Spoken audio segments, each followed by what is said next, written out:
할렐루야, 샘물교회 성도 여러분, 반갑습니다. 9월 첫째 주 주일 예배 하나님 앞에 올려드립니다.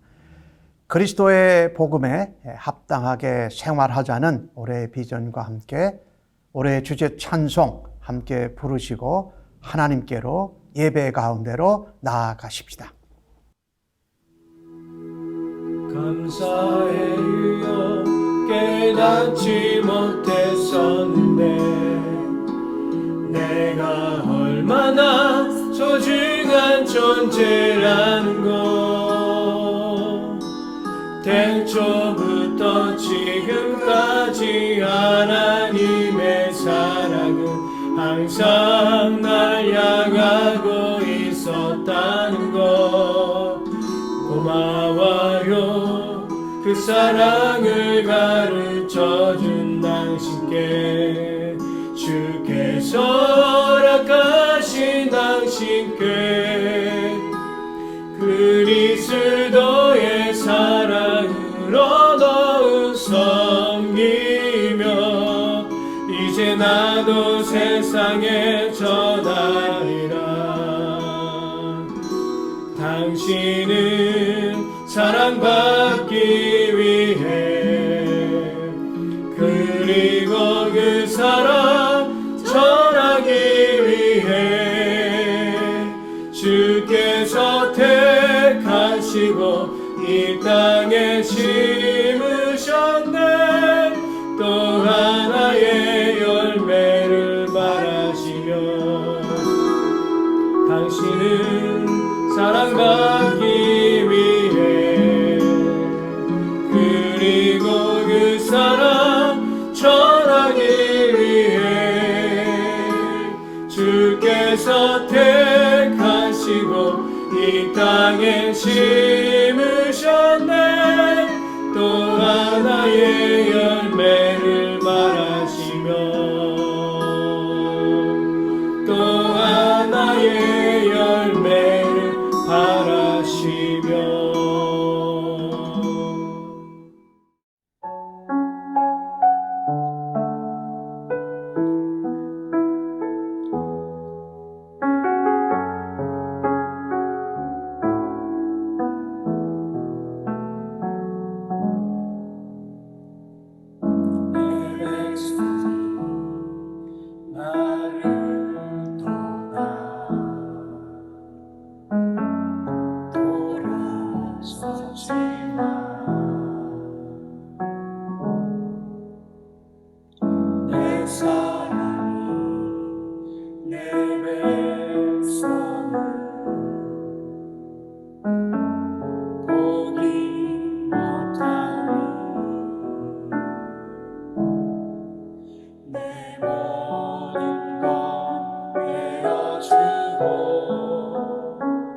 나 그들을 얻으리라.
우리는 변치 않네 여호와께 돌아가자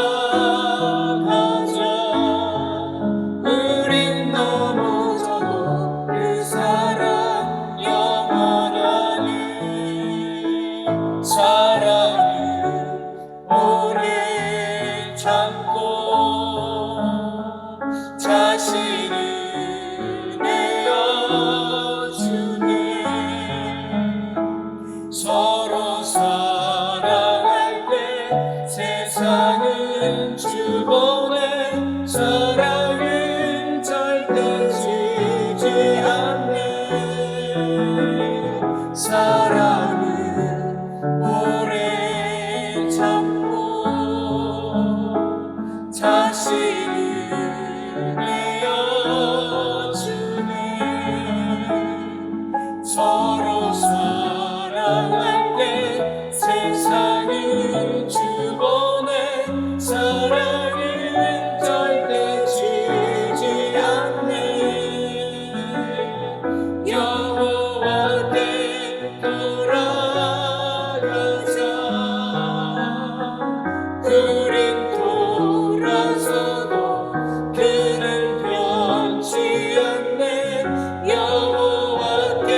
사랑과 은혜와 긍휼함이 충만하신 나의 하나님 아버지, 오늘도 모든 성도들이 온라인으로 예배를 함께 드릴 수 있어서 감사합니다.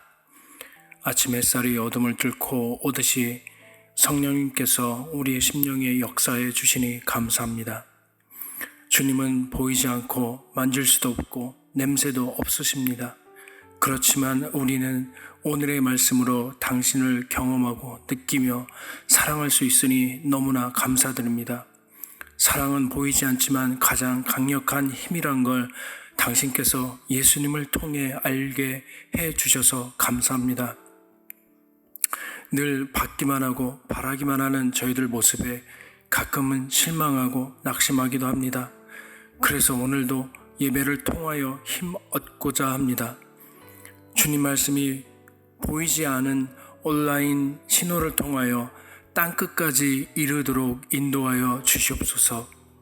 간절한 바울의 편지처럼, 예레미야의 통곡의 외침처럼 이 땅을 흔들어 주시고 깨워 주시옵소서. 어려운 시기에 우리도 예수님처럼 본을 보일 수 있도록 행동하기를 원합니다. 우리 교회가 후원하는 모든 선교지와 모든 세대를 위해 기도하며 관심을 가질 수 있도록 우리의 심령을 매일 새롭게 하여 주시옵소서. 우리 샘물침례교회 모든 교인이 영적으로 승리하며 육적으로도 강건하여서 어려운 시절을 잘 견뎌낼 수 있도록 보호하여 주시옵소서. 이 땅 가운데 특별히 눈물이 많은 곳이 있다면 우리도 함께 주님처럼 울어줄 수 있도록 가난한 마음 허락하여 주시옵소서. 어린아이처럼 당신의 말씀을 제일 사모하는 칭찬받는 자녀가 되길 사모하며 예수님의 이름으로 기도합니다. 아멘. 하늘에 계신 우리 아버지여, 이름이 거룩히 여김을 받으시오며 나라가 임하시오며 뜻이 하늘에서 이루어진 것 같이 땅에서도 이루어지이다. 오늘 우리에게 일용할 양식을 주시옵고 우리가 우리에게 죄 지은 자를 사하여 준 것 같이 우리 죄를 사하여 주시옵고 우리를 시험에 들게 하지 마시옵고 다만 악에서 구하시옵소서. 나라와 권세와 영광이 아버지께 영원히 있사옵나이다. 아멘. 나의 모습 나의 소유 주님 앞에 모두 드립니다. 모든 아픔 모든 기쁨 내 모든 눈물 받아주소서. 나의 생명을 드리니 주 영광 위하여 사용하옵소서. 내가 사는 날 동안에 주를 찬양하며 기쁨의 제물 되리. 나를 받아주소서.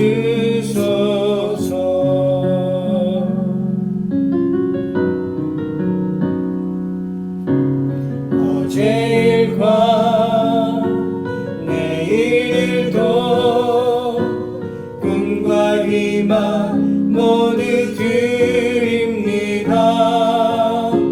모든 소망 모든 계획 내 손과 마음 받아주소서. 나의 생명을 드리니 주 영광 위하여 사용하옵소서. 내가 사는 날 동안에 주를 찬양하며 기쁨의 제물 되리. 나를 받아주소서.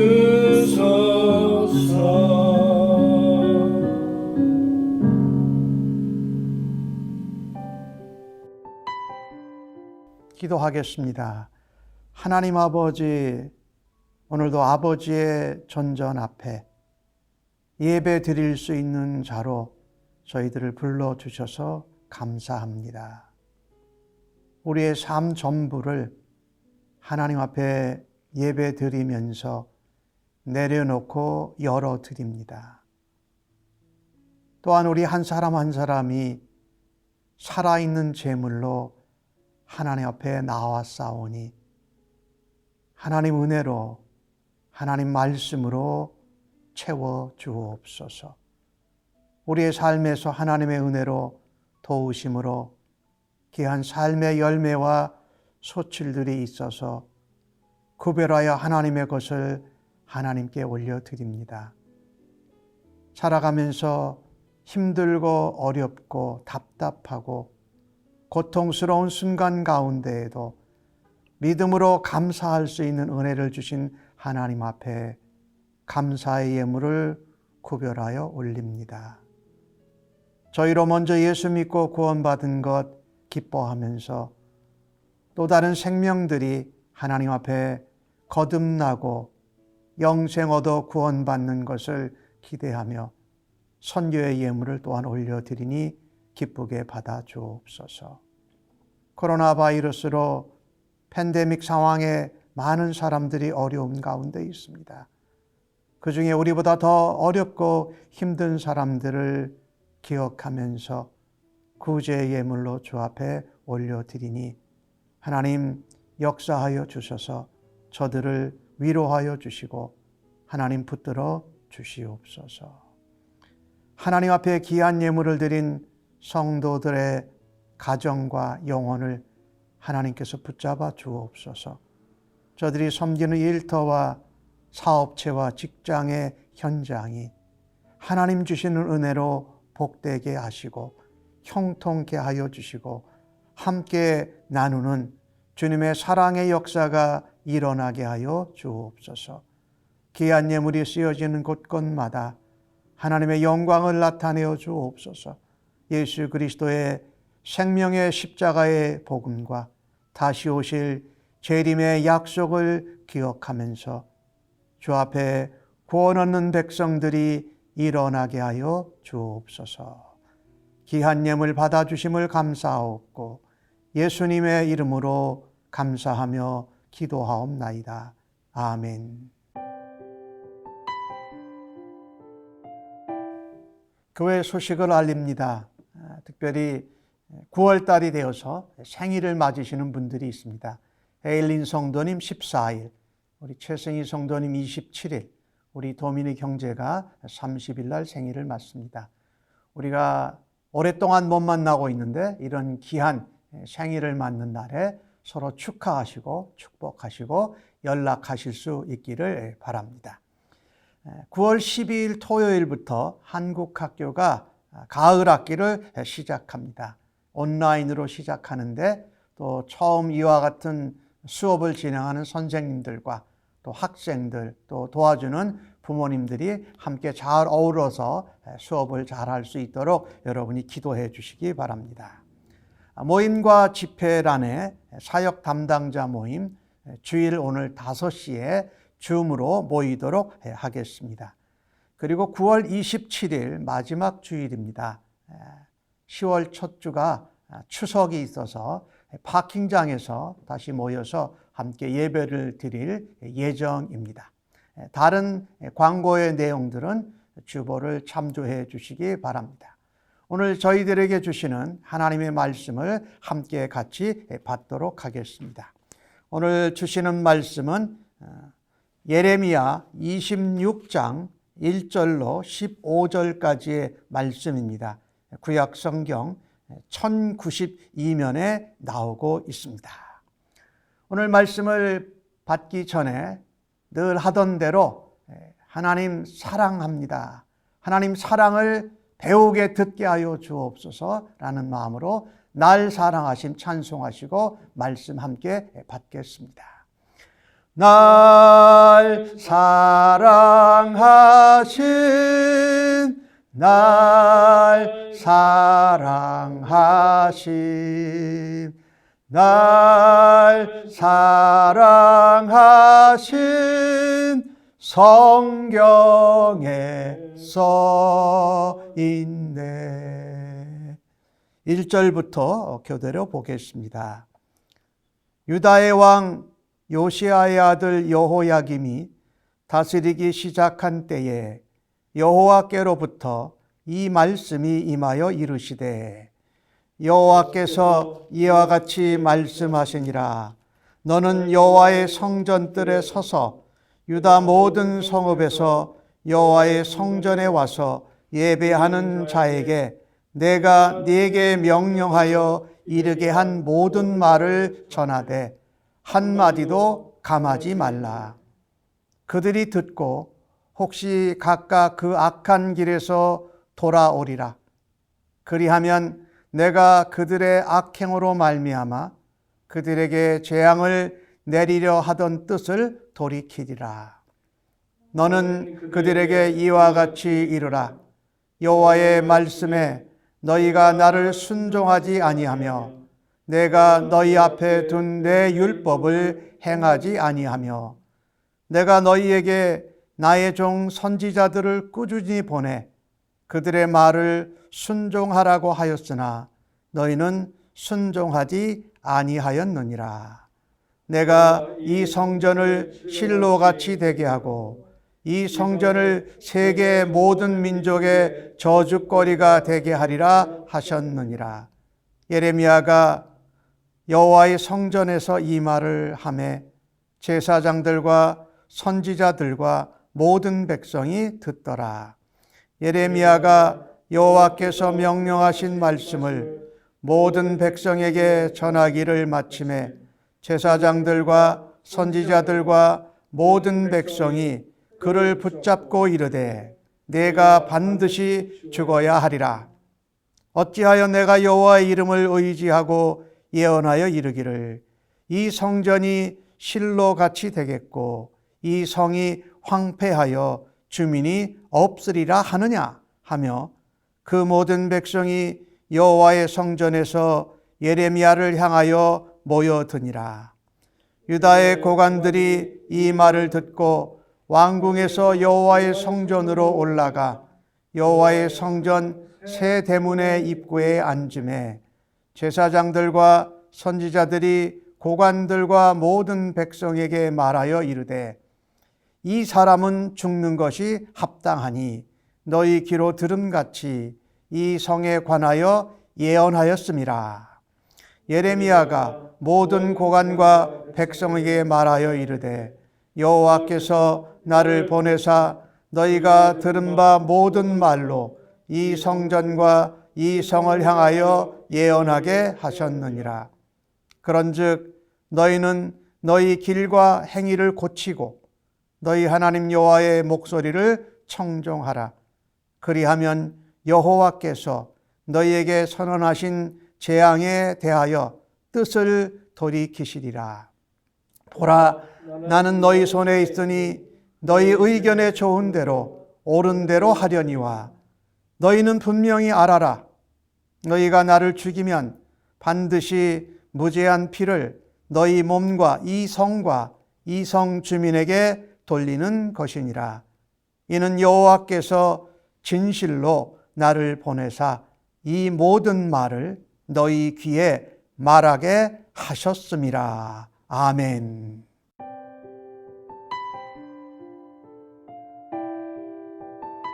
오늘 주신 말씀을 가지고 내가 뜻을 돌이키리라 라는 제목으로 함께 은혜를 나누기를 원합니다. 로마서의 말씀을 잘 은혜 가운데 마치고 예레미야서를 다시 보게 되었습니다. 작년 2019년 5월 달부터 11월 달까지 우리가 예레미야의 말씀을 보았는데 조금 오래전에 보았으니까 예레미야, 이 선지자 이름을 따라서 예레미야서라고 하는데 예레미야라는 그 이름의 뜻은요, 여호와께서 던지셨다 이런 뜻입니다. 이 던졌다라는 뜻은 말하자면 심판 재앙에 던지는 것을 말하지요. 그래서 예레미야는 이 유다 백성들에게 그리고 유다 왕과 제사장들과 선지자들에게 유다 왕국이 바벨론에 망한다. 그리고 포로로 붙잡혀간다. 많은 백성들이 흩어질 거다. 그리고 70년 동안 거기서 살다가 돌아올 거라는 이 하나님의 심판의 메시지, 재앙에 대해서 전한 선지자입니다. 사실 오늘 이 본문이 나오고 있는 이 예레미야가 예언을 했던 그 시대는 남쪽 유다 왕국의 마지막 왕들이 있는 그런 시대입니다. 그래서 남쪽 유다 왕국의 왕들을 좀 생각해 보면 우리들이 잘 아는 유명한 선왕, 착한 왕 히스기야 왕 때 참 신앙, 종교적으로 잘 나라를 다스려 갔어요. 그 당시에 선지자가 이사야입니다. 그런데 히스기야 왕의 아들이 므낫세입니다. 근데 이 므낫세는 아버지하고 다르게 아주 유다 왕 중에 악한 왕입니다. 근데 악한 왕이 오래 다스렸어요. 55년 동안 다스렸어요. 그리고 그의 아들 아몬도 한 2년을 다스렸지만 이 므낫세와 아몬 거의 한 60년 가까이 그 나라에 유다 왕국의 우상 숭배가 가득했습니다. 그리고 아몬의 아들인 요시야 왕이 31년 동안 남쪽 유다 왕국을 통치하는데 이 요시야 왕은 또 아주 훌륭한 왕입니다. 그 남쪽 유다 왕국이 이스라엘이 우상 숭배로 이렇게 물들어 있는 것을 신앙개혁, 종교개혁을 일으켰던 왕입니다. 그런데 그의 종교개혁과 신앙개혁의 열심에도 불구하고 그 일은 크게 빛을 보지 못합니다. 왜냐하면 우상 숭배가 이제 너무 만연되어 있어서 이제 유다 왕국이 마지막 이 망하게 되는 대로 가는 그 시대입니다. 요시야에게 아들이 3명 있었어요. 그 첫 아들 여호아하스가 요시야를 이어서 왕이 됩니다. 그리고 여호야김이 이어서 또 다른 아들이 왕이 돼요. 그리고 여호야김의 아들인 여호야긴이 왕이 됐다가 쫓겨나가지고 애굽에서 쫓겨나가지고 이 시드기야라는 다른 요시야 왕의 아들이 이 왕위를 잇게 되고 시드기야는 유다 왕국의 마지막 왕입니다. 이 므낫세의 통치 기간에 있었던 그리고 그 전서부터 있어 왔던 우상 숭배로 인하여서 유다 왕국은 이제 마지막 나라가 망할 상태에 와 있었습니다. 그래도 그 당시에 그들은요, 성전에서 예배를 드렸습니다. 겉으로는요. 그런데 속으로는 하나님을 경외하는 것 같았지만 안 했습니다. 다른 우상 숭배를 하고 하나님의 말씀인 율법을 거스리고 반대로 나가면서 온갖 악행과 죄악을 저질렀습니다. 그래서 예레미야서 1장서부터 26장까지는 예레미야를 부르신 사건과 함께 이 유다 왕국을 향하여서 하나님의 심판과 재앙을 직접적으로 경고하는 예레미야의 선지자의 12편의 설교로 구성이 되어져 있습니다. 오늘 우리가 보고 있는 26장부터 33장까지는 마지막 그 유다 왕국의 중요한 사건들을 중심으로 해서 예레미야가 예언을 바라는 것을 기록하고 있습니다. 그래서 첫 번째로 기원전 605년에 바벨론이 처음으로 예루살렘을 침공을 합니다. 예루살렘을 4번을 공격을 해요. 주전 588년까지.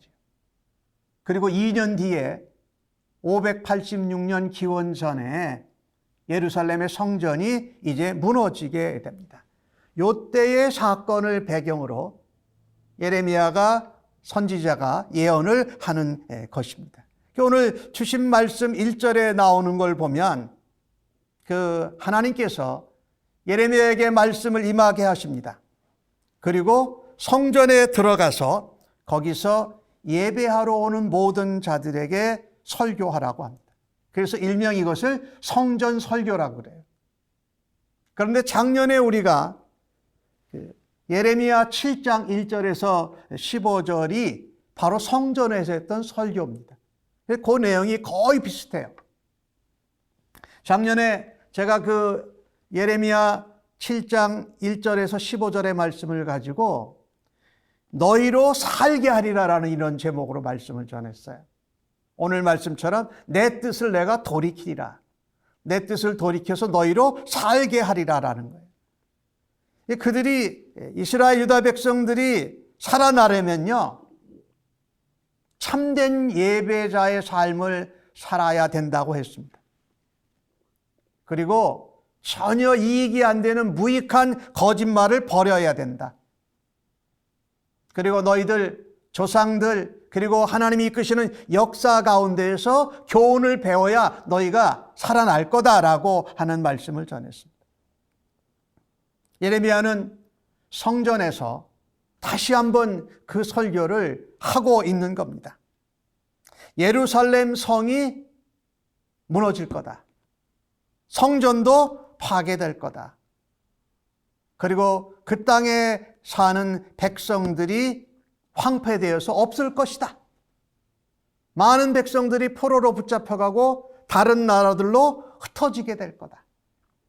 예루살렘 성과 성전이 이 나라가 다른 모든 민족, 족속들에게 저주거리와 비방거리가 될 거라고 예레미야 선지자가 경고하고 있습니다.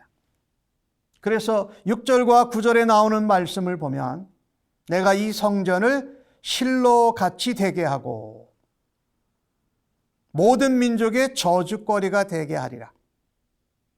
이 성이 황폐하여 주민이 없을 것이다. 이렇게 경고를 합니다.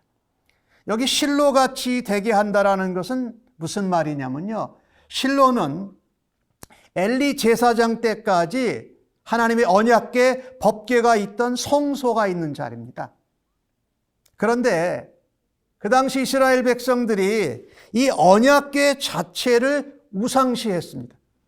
그래서 전쟁에 나갈 때도 언약궤를 가지고만 나가면 승리할 거라고 생각을 했어요. 그런데 그들이 그 언약궤는 하나님의 말씀이고 하나님의 임재의 상징이었는데 하나님의 임재하심을 의지하고 신뢰하지 않았던 거죠. 그냥 그 언약궤만 들고 가면 전쟁에 이긴다라고 했다가 언약궤를 들고 블레셋과의 싸움에서 블레셋의 공격으로 그 언약궤를 잃어버리고 맙니다. 이 유다 백성들이 이 실로같이 되게 한다라는 그런 표현이 바로 하나님과 마음과 교제와 신뢰가 없이 겉으로만 언약궤 혹은 성전, 예루살렘 성, 이 눈에 보이는 것만 있으면 하나님이 있고 하나님이 능력이 함께한다라고 생각한, 그거는 믿음이 아니라 사실은 언약궤나 성전이나 예루살렘 성을 우상시한 거랑 똑같다라는 것이죠. 이 당시 그 여호야김 왕, 또 여호야긴 시드기야 이 왕 때의 생각이 그랬다라는 겁니다. 예루살렘 성, 그 성은 하나님이 택한 성이니까 도저히 무너질 수 없다. 다른 강력한 나라가 공격을 해도 괜찮다라고 생각했습니다. 그들이 제사 드리고 예배 드리는 성전도 무너질 수 없다. 우리에게 성전이 있으니까 우리는 하나님이 지켜주신다라고 생각했는데 그들은 사실 하나님을 따르지도 않고 하나님의 말씀에 순종하지도 않았던 것이죠. 우리가 선택된 백성들이다. 선택된 성이다. 하나님이 거하시는 성전이다. 그랬는데 그 하나님의 백성들이, 하나님이 세우신 성과 성전이 이방 나라인 바벨론에 망한다라는 겁니다. 그리고 백성들이 포로로 붙잡혀갑니다. 다른 나라로 흩어집니다. 얼마 동안? 70년 동안. 이런 얘기를 그렇게 성전과 성에 대해서 또 자신들이 선민이라고 이 자부심을 가지고 있는 유다 백성들에게 전했더니 선지자 예레미야는 뭡니까? 완전히 나쁜 놈입니다. 그리고 바벨론에 유다 왕국을 팔아먹는 매국노와 똑같은 그런 것으로 생각을 했고, 예레미야는 그런 하나님의 말씀을, 심판을, 재앙을 전하고 있다는 것입니다. 그런데 오늘 주신 말씀 3절과 13절을 보니까 하나님은 이 유다 백성들에게 재앙과 심판을 내리려고 했던 뜻을 돌이킬 수 있다고 예레미야를 통해서 말씀하십니다. 3절 말씀에 보니까 그들에게 재앙을 내리려 하던 뜻을 돌이키리라. 13절 말씀에 보니까 너희에게 선언하신 재앙에 대하여 뜻을 돌이키리라. 자, 하나님이 재앙을 보내고 심판하시는 그 뜻을 돌이키실 수 있다고 말씀합니다. 그렇다면 오늘 본문을 통해서 하나님이 재앙과 심판을 내리시는 그 뜻을 돌이키시려고 할 때 우리는 무엇을 해야 됩니까? 하나님이 그것을 돌이키실 수 있다고 하시는데 그러면 우리는 무엇을 해야 될까요? 오늘 3절 말씀을 보니까 이렇게 기록합니다. 그들이 듣고 혹시 각각 그 악한 길에서 돌아오리라. 그리하면 내가 그들의 악행으로 말미암아 그들에게 재앙을 내리려 하던 뜻을 돌이키리라, 이렇게 말합니다. 하나님이 재앙과 심판을 내리려고 하셨던 그 뜻을 돌이키시도록 하려면 우리가 해야 될 것은 뭡니까? 우리도 돌이켜야 합니다. 하나님이 돌이키실 뜻이 있으시기에 우리가 돌이켜야 된다. 첫 번째로요, 우리가 돌이켜서 하나님께로 돌아가야 합니다. 돌이켜 하나님께로 돌아간다는 말은 우리가 가던 길을 돌아가는 겁니다. 뒤로. 우리가 행하던 악한 행동을 버리고 선한 행동을 하는 것이에요. 그래서 영어 표현으로 한다면 가던 길을 되돌아가니까 완전히 유턴을 하는 겁니다. 반대 방향으로. 신약적인 표현으로 한다면 예수님께로 돌아가는 겁니다. 제이턴이라고 표현을 할 수가 있죠. 하나님이 뜻을 돌이키시려고 할 때에 우리가 해야 될 것은 우리가 돌이켜 하나님께로 돌아가는 겁니다. 우리가 행하던 악한 행동, 우리가 가던 악한 길에서 돌이켜서 하나님께로 돌아가는 것입니다. 그것은 바로 하나님을 순종하는 것입니다. 하나님의 자녀이기에 하나님을 순종하는 것은 하나님의 말씀, 하나님이 믿음의 백성들에게 주신 그 율법을 실행하는 겁니다. 실천하는 거예요. 그것이 하나님께 순종하는 거예요. 오늘 주신 말씀에 보니까 계속해서 하나님은 하나님의 종을 꾸준하게 보내셨다고 합니다. 한 사람이 아닌 여러 사람들을 보내서 그 선지자들이 전하는 말을 하나님 말씀, 심판의 경고로 알고 순종하라고 하셨는데 너희들이 듣지 아니하였다라는 겁니다. 그러니까 여호와께로 돌아가고 선한 악한 길에서 악한 행동에서 돌아가는 것은 하나님께 순종하는 것을 말합니다. 즉 말씀에 순종하면서 선지자들 하나님이 보내신 종의 말씀을 순종하지 않았던 것을 내가 회개하고 잘못했습니다. 들었어야 되는데 듣지 않았습니다. 하나님 말씀이었는데 우리가 순종하지 않았던 것을 돌아가고 회개하면서 하나님께로 돌이키는 일을 해야 된다. 13절 말씀에 보니까 그런즉 너희는 너희 길과 행위를 고쳐라 라고 말합니다. 가던 길 돌아서라. 너희가 행하던 악한 행위를 고치고 여호와의 목소리를 청종하라고 말씀합니다. 당시에 유다 나라의 백성들은 열심히 제사를 드렸습니다. 그런데 그 제사는 하나님의 말씀을 청종하고 마음으로 하나님께 드리는 예배가 아니었습니다. 그들에게는 그것이 하나의 종교 의식이었습니다. 종교 행위였습니다. 제사를 열심히 드렸지만 하나님의 말씀에 순종하는 것이 아니고 제사를 드리고 예배를 드리면서 하나님께로 돌아가는 회개의 역사, 우리의 가던 길을 버리고 악한 행위를 그치는 것이 아니었다라는 것이지요. 즉 하나님과의 관계가 바르지 못했습니다. 그래서 계속 불순종하고 계속 악한 길을 가고 악행을 행하였던 것이지요. 그래서 그 당시에 유다 나라 백성들 또 선지자들과 제사장들은 위선과 외식이 가득 찬 삶을 살았습니다. 왜? 하나님 말씀을 순종하지 않고 하나님의 종들을 통해서 전해지는 말씀도 순종하고 실행하지 않았기 때문입니다. 야고보 사도는 야고보 2장에서 그와 같은 말씀을 하지요. 행함이 없는 믿음은 그 자체가 죽은 것이다.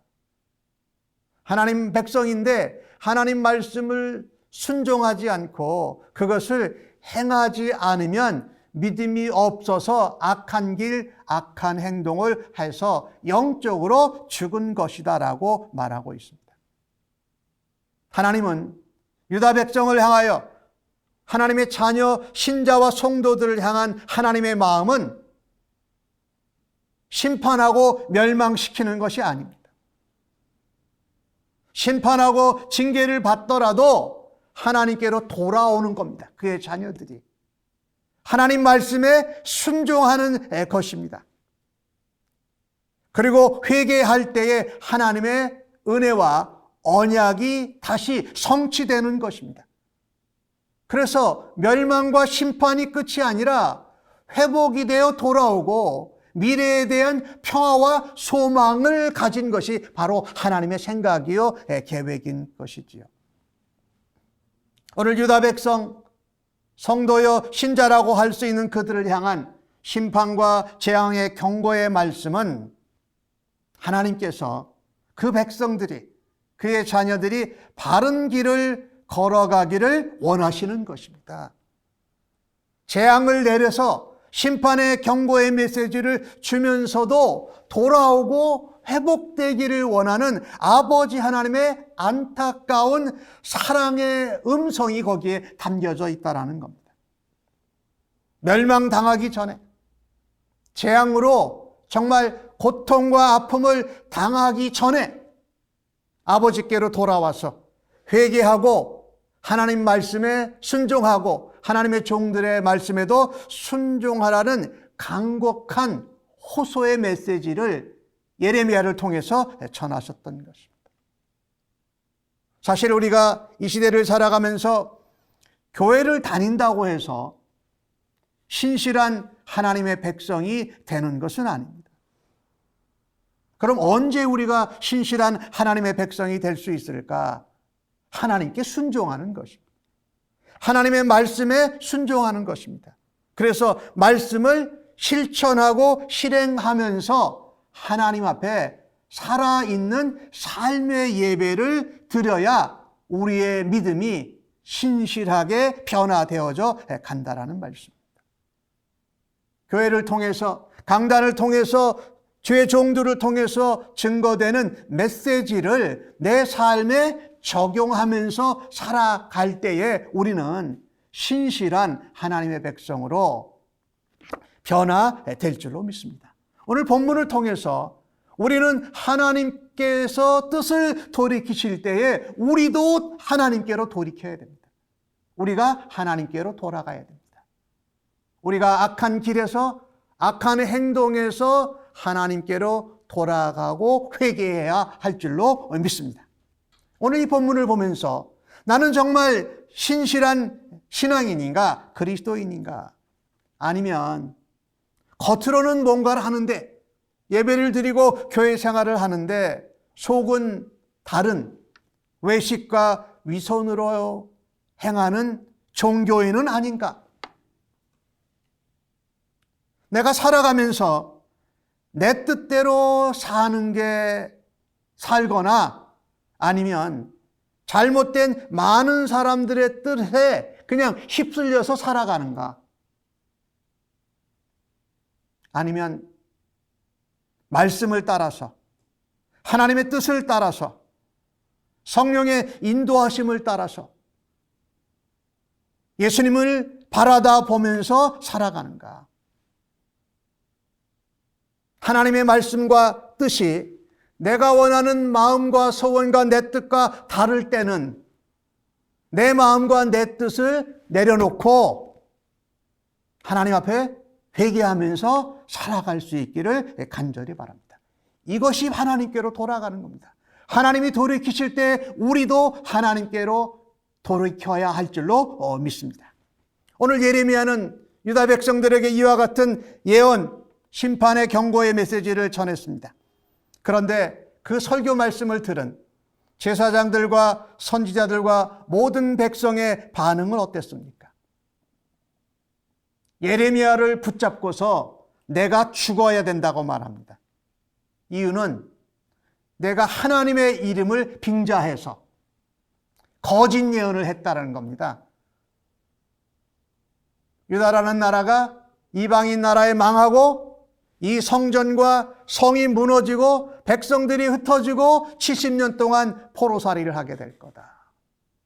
그들은 예레미야 선지자의 설교, 하나님의 예언을 거짓 예언으로 확신했습니다. 그래서 8절과 9절에 보니까 내가 반드시 죽어야 된다. 너는 여호와의 이름을 빙자해서 거짓 예언을 했다라고 말합니다. 그리고 그들은 한 걸음 더 나아갑니다.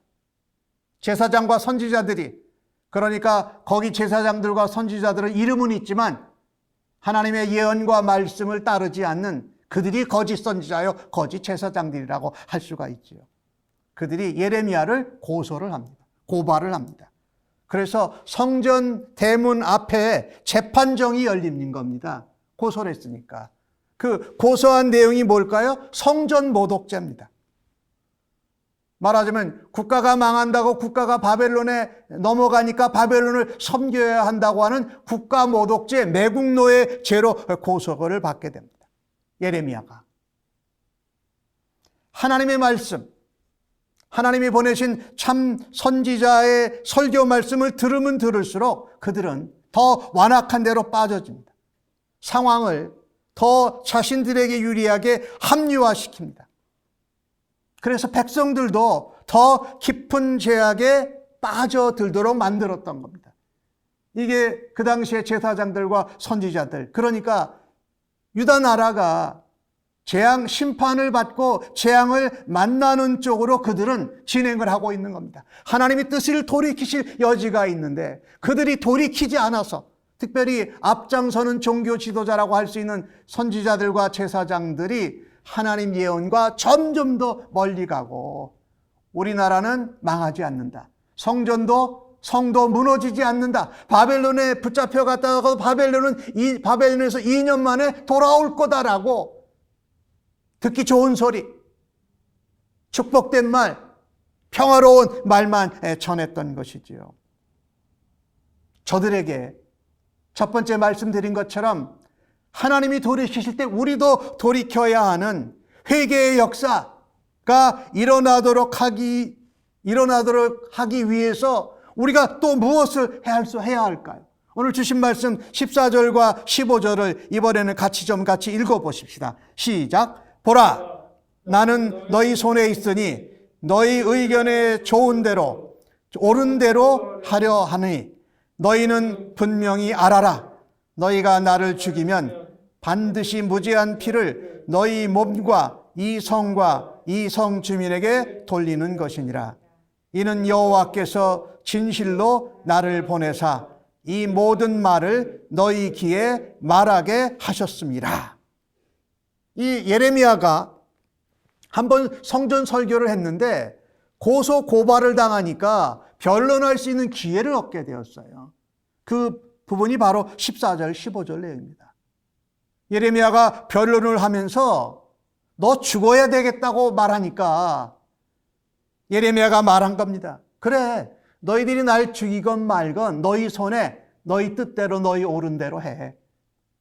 그런데 너희들이 나를 죽이면 무고한 사람 죽일 거야. 그리고 하나님이 보내신 하나님의 종을 죽인 거야. 그러니까 그 피가 이 성과 이 성의 모든 주민에게 돌아가게 될 것이라고 어떻게 합니까? 담대하게 말합니다. 무슨 자세일까요? 마치 그 하나님의 말씀을 심판과 재앙과 경고를 이야기하는데 어떻게 해요? 순교하는 자세로 이야기를 합니다. 그래서 저들이 하나님께로 돌이키를 원할 때에 우리가 그 하나님의 말씀을 순종하고 하나님의 말씀으로 따르는 우리가 순교하는 자세로 하나님의 말씀을 증거해야 됩니다. 예레미야처럼. 심판이다, 재앙이다, 경고다 하는 것을 죽을 각오를 하고 하나님 말씀대로 증거해야 할 것입니다. 우리가 지금 그런 시대에 있습니다. 마지막, 말세의 마지막을 살아갈 때에 주님이 다시 오신다. 이 땅이 하나님의 징계가를 받는다. 이런 것들이 어떻게 해요? 순교자적인 자세로 담대히 증거해야 한다는 겁니다. 참 선지자인 예레미야는 하나님의 말씀에 불순종하고 따르지 않는 반대로 가는 종교 지도자들, 제사장들과 선지자들과 그들을 따르는 모든 백성을 향해 다시 한번 담대하게 그것을 전합니다. 그러니까 처음에 성전에서 그렇게 설교했는데 고소를 당했을 때도 변론의 기회를 얻었을 때에 다시금 그 메시지를 담대히 전하는데 처음 섰을 때도 그랬을 겁니다. 자기 나라가 남의 다른 나라 이방인 나라에 망하고 포로로 70년 살게 될 거고 백성들은 흩어진다라는 이 하나님의 메시지를 전할 때에 그것을 고깝게 좋게 받아들일 사람이 거의 없었던 거죠. 그런데 성전 뜰에 서서 그 설교를 했습니다. 고소를 당했을 때 또 그것을 변론하면서 다시 한번 담대히 너희 손에 내가 있지만 그래도 나는 이 말씀은 전해야 된다라고 담대하게 죽을 각오로 전한 것을 볼 수가 있습니다. 오늘 14절과 15절의 말씀을 보면 내가 죽어도 하나님 말씀을 그대로 전해야 한다. 그리고 나는 하나님이 보내신 진짜 선지자다. 하나님이 내게 이 말씀을 전하라고 하셨다라고 하는 것입니다. 그리고 예레미야가 오늘 순교의 자세로 죽을 각오로 하나님 말씀을 전했는데 그는 하나님이 보내주셨기에 하나님이 자기를 지켜주실 것을 확신했습니다. 참된 하나님의 종은 하나님이 보내실 때에 그 말씀을 전할 때에 지켜주실 것도 확신하는 줄로 믿습니다. 이 중요해요. 그래서 우리가 그것이 순교의 자세로 하나님의 말씀을 증거해야 된다는 거예요. 다니엘서 3장에 보면은 여러분 그 다니엘의 세 친구가 금신상에게 절을 안 한다고 그 불 속에 들어가는 사건이 나오죠. 그런데 다니엘의 세 친구가 그렇게 이야기합니다. 왕이시여, 우리가 섬기는 하나님이 계시기에 우리가 맹렬히 타는 풀무불 가운데서 능히 건져내실 것입니다. 그리고 왕의 손에서도 우리를 건져내실 것입니다. 그런데 그렇게 하지 않을지라도 우리는 왕이나 왕의 신들을 섬기지 않겠습니다. 거기에 절하지 않겠습니다. 그들이 무엇을 믿었습니까? 하나님이 지켜보아야 주실 것을 담대히 믿었고 그들의 믿음을 가지고 그 풀무불 가운데 굴복하지 않았던 것이죠. 실제로 다니엘서 3장을 보면 풀무불에 3사람을 넣었는데 몇 사람이 있는 것으로 보였어요? 4사람이 있는 것으로 보였어요. 그 4번째 사람은 신의 아들일 거다 이렇게 성경이 기록을 하고 있죠. 예레미야는 그 예레미야의 설교를 거부하고 오히려 그를 체포하고 죽이려 하는 종교 지도자들의 그 폭력적인 반응에 대해서 더욱더 담대하고 확실하게 하나님의 말씀을 다시 선포했던 것을 우리가 볼 수가 있습니다. 신약 성경의 사도행전에 보면 사도 바울이 로마에 가서 복음을 전해야 돼요. 근데 그 길이 별로 열어지지를 않았어요. 그래서 바울은 그 베스도와 그 바울을 고소한 자들 앞에서 그 심판을 받을 때에 바울이 이렇게 말합니다. 내가 만일 불의를 행하여 무슨 죽을 죄를 지었으면 죽겠다. 그러나 나를 고발한 사람들이 한 것이 거짓이면 내가 살아야 된다. 그래서 살아서 복음을 전해야 되기 때문에 내가 가이사에게 상소한다라고 합니다. 그래서 그가 오늘 마치 예레미야 같아요. 자기에게 기회가 주어졌을 때에 그 고발당한 그 사건 앞에서 나는 잘못한 것이 없다. 내가 죽을 죄를 범한 것도 없다. 그러니까 내가 가이사에게 상소해서 가이사에 가서 그 로마에서도 복음을 전하겠다고 확신한 것입니다. 이게 우리가 하나님이 돌이키실 때 우리도 돌이키면서 우리가 순교자의 자세로, 순교의 정신으로 하나님의 말씀을 담대히 증거해야 할 것입니다. 증거해야 할 것입니다. 오늘 예레미야는 물러서지도 않았습니다. 하나님의 말씀에 타협하지도 않았습니다. 하나님이 나를 진실로 보내셨다. 내가 하나님 말씀을 전하는 것이 맞다. 만약에 너희들이 나를 죽이면 너희들이 오히려 더 무고한 사람의 피를 흘린 대가를 받게 될 거다. 뿐만 아니라 오늘 읽으신 말씀 1절과 2절의 말씀을 보니까 모든 말을 전하되 한마디도 감하지 말라고 합니다. 재앙과 심판에 대해서 빼지 말라는 겁니다. 사실 듣기 어려운 얘기, 심판, 재앙, 경고 이런 말씀들은 전하는 사람들도 좀 빼고 싶어요. 빼면 사람들에게 비난과 또 공격을 덜 받을 것 같으니까. 그런데 오늘 예레미야는 모든 말을 빼지 않고 다 전했다라는 겁니다. 이게 순교자의 자세와 정신으로 하나님 말씀을 전해야 하는 것입니다. 사실 하나님의 말씀을 목숨을 걸고 가감없이 전했을 때 찾아오는 대가는 고난과 핍박과 죽음의 위협이었습니다. 그러나 이 말씀 증거 때문에, 복음을 증거하는 것 때문에 받는 고난은 우리에게 훗날에 영광의 면류관이 되는 줄로 믿습니다. 신실한 사람, 믿음의 사람이 가는 길에도 반드시 고난과 환난이 있습니다. 그러나 우리가 신앙생활하면서 안전하고 축복되고 형통한 것만 추구하는 신앙은 잘못되면 복만 찾는 신앙이 되면서 우상 숭배에 빠질 수 있다는 것입니다. 우리가 조심해야 돼요. 그것을 우리가 돌이켜서 우리가 해야 할 일은 하나님의 말씀을 순교의 자세로 담대히 증거해야 할 줄로 믿습니다. 나는 하나님의 말씀을 들으면서 경고와 꾸지람과 심판의 메시지를 들을 때도 아멘 합니까?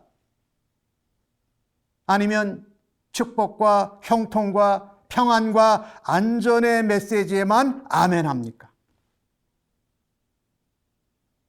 경고의 메시지, 심판의 메시지에도 아멘 할 수 있고 그 말씀을 담대히 증거하는 성도님들 되시기를 간절히 바랍니다. 오늘 예레미야를 보면 예수님을 보는 것 같습니다. 예수님이 이 땅에 오셔서 사역하실 때 회개하라 천국이 가까이 왔다 그러셨어요. 성전에 올라가서 성전을 청결하게 하는 일을 하시면서 이 성전을 헐라고 그러시잖아요. 3일 만에 다시 세우겠다고 하시는데 그것은 그분의 몸이 십자가에 죽으시고 다시 부활할 것을 의미하셨던 것이지요. 그러니까 이 성전이 강도의 소굴이 되고 하나님 앞에 순종하지 않고 말씀의 순종과 실행이 없는 삶은 변화되어 바뀌어져야 된다라는 말이죠. 참 오늘 이 본문을 보면서 심판의 경고를 받고 나서도 변화되지 않는 유다 이스라엘 백성들의 모습이 오늘 이 시대를 살아가는 신자여 성도된 우리들의 모습과는 얼마나 가까운가 한번 돌아다 볼 수 있기를 원합니다. 그런데 오늘 예레미야를 통해서 재앙과 심판을 내리시면서까지 그 자녀를 사랑하시는 아버지의 마음을 좀 덜 아프게 해드릴 수 있기를 간절히 바랍니다. 오늘 읽으신 예레미야서 26장 후반부에 가면은 히스기야 왕 시대에 미가가 하나님 말씀을 선포했는데 히스기야 왕이 회개하고 그 말씀을 받아 겸허히 순종하는 모습이 나오고, 여호야김 왕 때는 우리야라는 선지자를 애굽에서 붙잡다가 죽인 사건이 나옵니다. 그런데 여기 모여있는 이 제사장들과 선지자들 앞에 이 장로 중 몇 사람이 그렇게 얘기합니다. 그런 예가 있는 것을 보면 우리가 예레미야를 죽여서는 안 된다라고 하는 사람들이 있다라는 겁니다. 굉장히 소수였겠죠.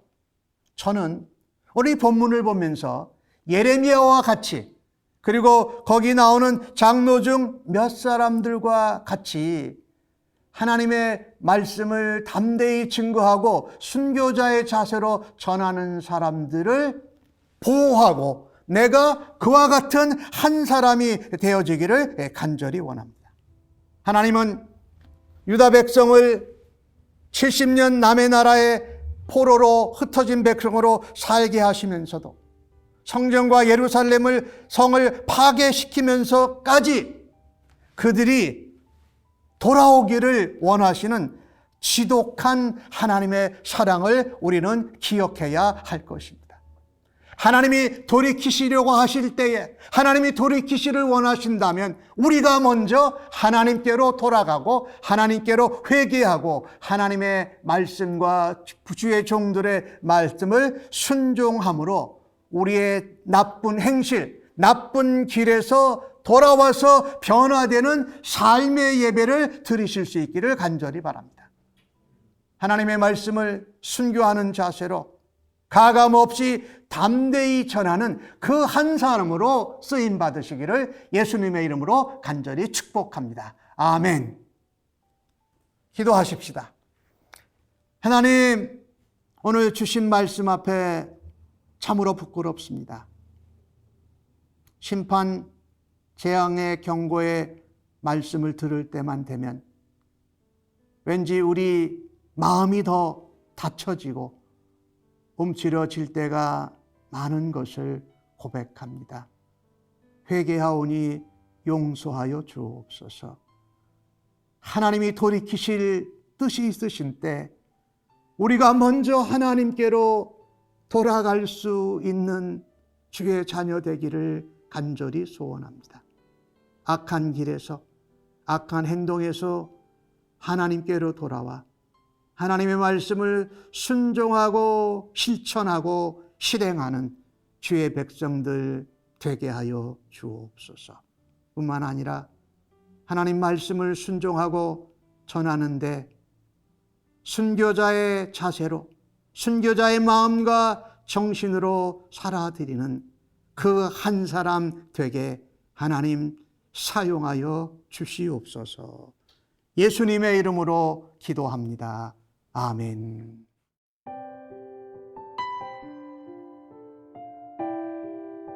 오늘 주신 말씀을 생각하면서 파송과 결단의 찬송 463장 신자 되기 원합니다. 찬송하시고 축도하겠습니다.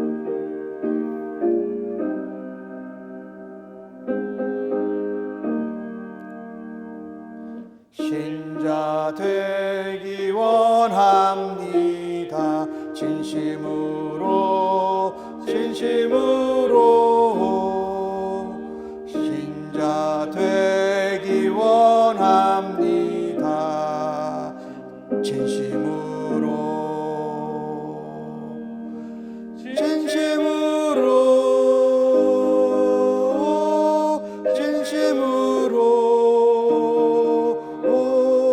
신자 되기 원합니다.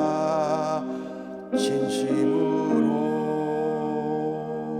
사랑하기 원합니다. 진심으로 사랑하기 원합니다. 진심으로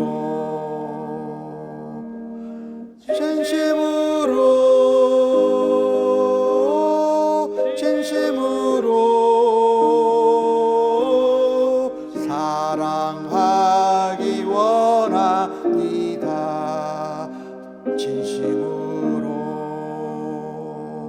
거룩하기 원합니다. 진심으로 거룩하기 원합니다. 진심으로 거룩하기 원합니다. 진심으로 예수 닮기 원합니다. 진심으로 예수 닮기 원합니다. 진심으로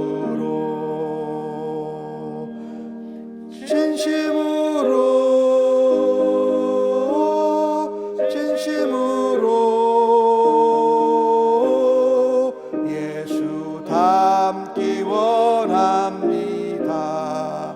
진심으로. 아멘. 하나님, 우리를 향한 재앙과 진노와 심판의 뜻을 돌이킬 수 있는 하나님 감사합니다. 우리도 그때 하나님께로 돌이켜 돌아가기를 간절히 원합니다. 하나님의 말씀을 순교하는 자세로 담대히 증거하며 우리의 삶에서 실천하는 삶의 열매로 하나님 앞에 영광 올려드리겠습니다. 이제는 이같이 주 앞에 결단하고 예배한 주의 백성들 심령 위에와 저들의 자녀들과 가정, 섬기는 일터와 직장, 사업체, 학업의 현장 위에 이 땅의 모든 백성을 위하여서 구세주로 오신 우리 주님 예수 그리스도의 은혜와 독생자를 아낌없이 보내주신 아버지 하나님의 크고 놀라우신 사랑하심과 성령님의 위로 격려 인도하심이 주님 나라에 이르는 그날까지 영원토록 함께 계실지어다. 아멘.